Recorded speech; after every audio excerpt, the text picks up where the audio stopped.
A different technique that is better than spaced repetition. How to learn better? You ought to know this learning strategy. I hope you and your loved ones are splendid, healthy, strong, and happy. In this video, I will share a strategy to help you remember more of what you learn. Your learning ability will elevate to another level with this simple technique.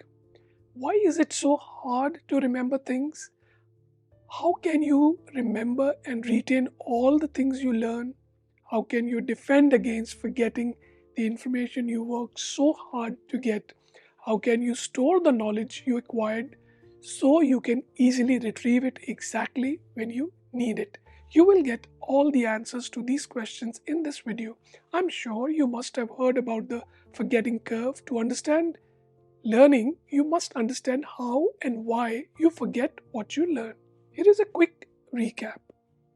This curve shows that we tend to forget things extremely quickly after learning them, with an exponential decay in knowledge which is steepest right after learning.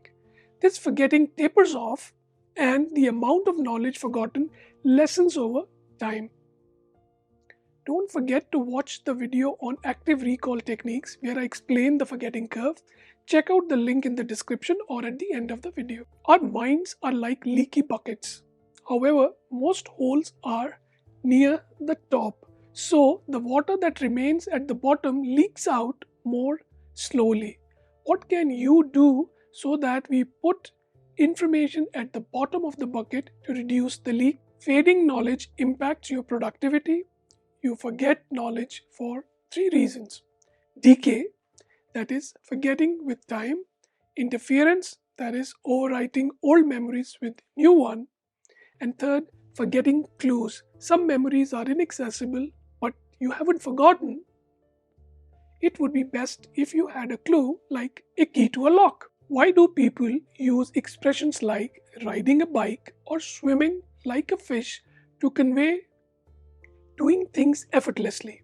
Nobody uses phrases like, it's like remembering equations or trigonometry. These common expressions have roots in how we remember things.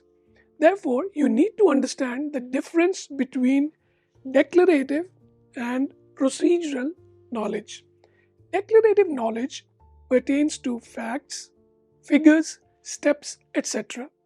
Procedural knowledge allows you to perform some actions whether you can articulate precisely how you're doing it or not. Hopefully, you are enjoying this video, and if you are, I invite you to like it and subscribe. Leave a comment and share it with your friends. They will thank you. Okay, coming back to the topic. How to drive a car, hit a golf ball straight, ride a bicycle, etc. are examples of procedural knowledge. How many provinces are there in Canada? And what's Canada's population are examples of declarative knowledge. There is evidence that procedural skills such as riding a bike are stored differently from declarative knowledge like what's the capital of Canada. The difference between how, that is procedural, and what, that is declarative, have different implications for long-term memory. Procedural skills like riding a bike or swimming are much less susceptible to being forgotten than declarative knowledge that requires active recall to retrieve the information. When you understand these differences, you can use them to your advantage.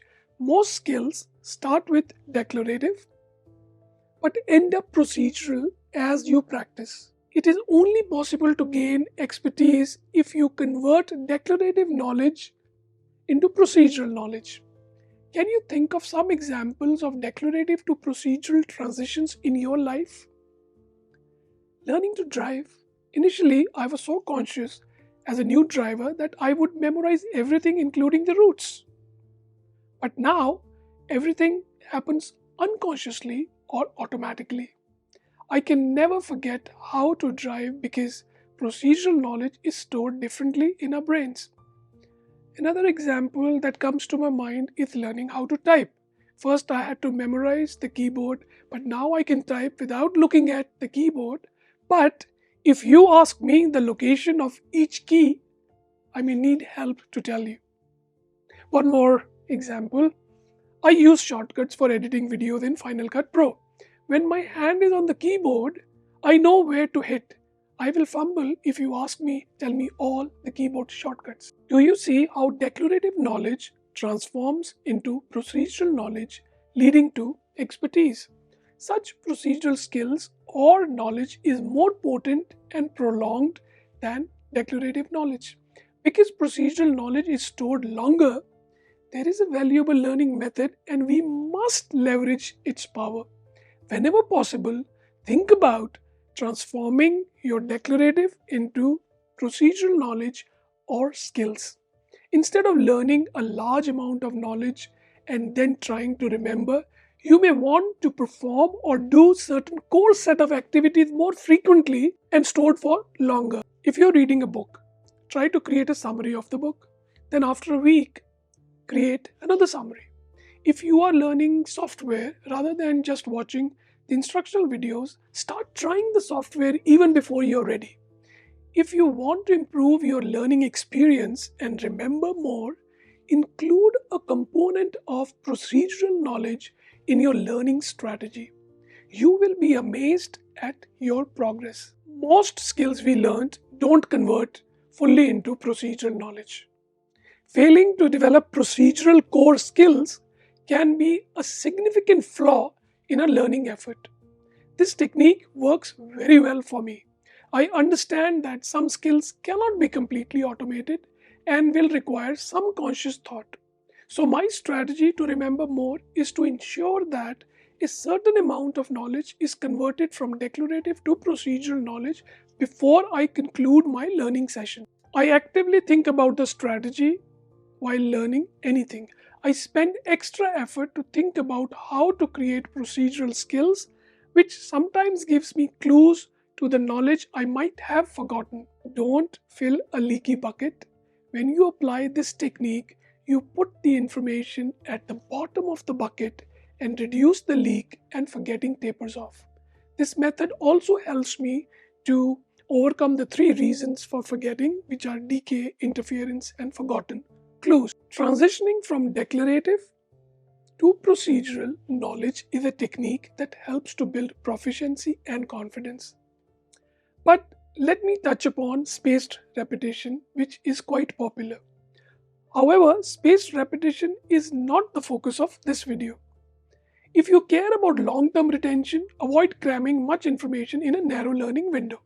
Spreading learning sessions over multiple intervals can improve performance in the long run. The process of spacing learning sessions is known as Spaced Repetition System or SRS.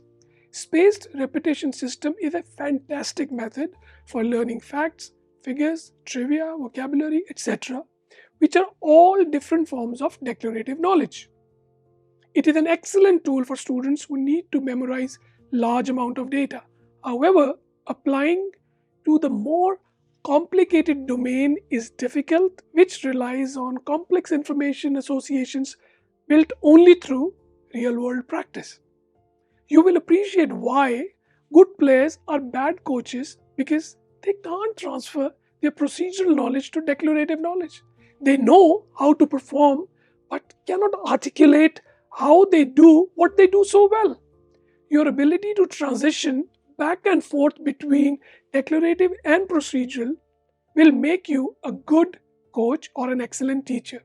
Here is another reason to include this technique in your toolkit.